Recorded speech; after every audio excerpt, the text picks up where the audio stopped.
Hi everyone. Welcome to another edition of Accidental Entrepreneur by Ruban. Till now, I have been talking about my foundation which was set up for to be successful in entrepreneur journey.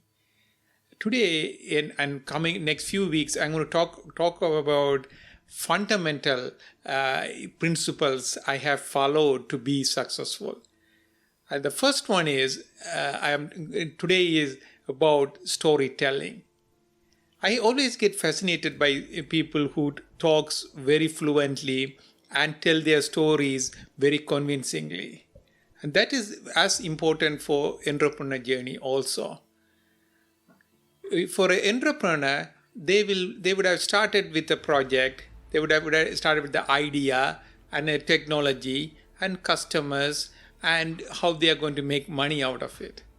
But you had to tie all of them together to convince somebody to join you as a co-founder, some team members to come join an early stage startup to be where you may not have enough money to sustain their life, and still you want to convince them to come and join you, and go and talk to some venture capitalists to raise money.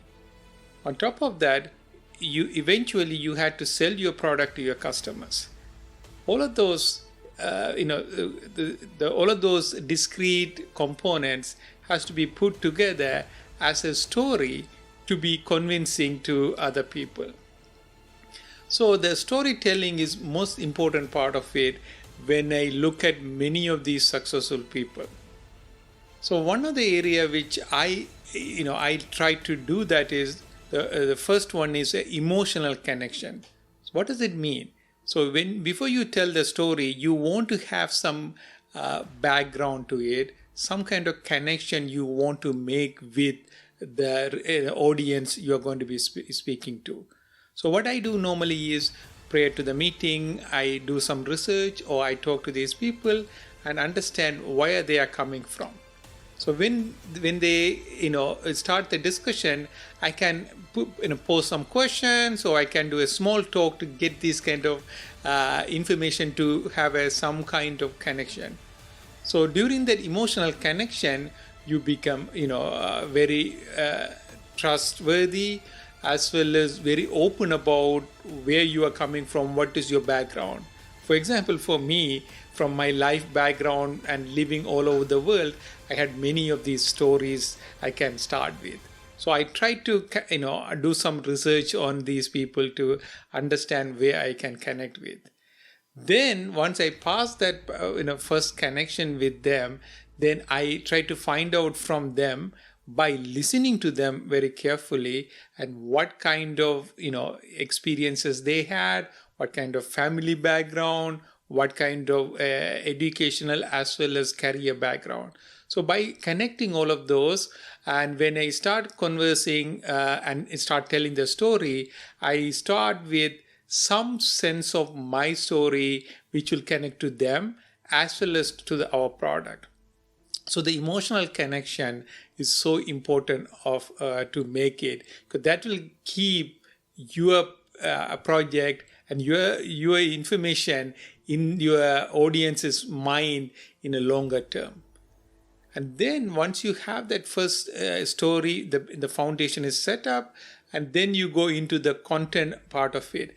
When you are talking about content, you want the storytelling part has different ways. Some areas you want to be cooperative, some part of it you want to be confrontational. So you will, that way they will remember about what you are talking, what you said. So that is an area which I learned from many people. You don't always have to be cooperative. Sometimes you can be controversial.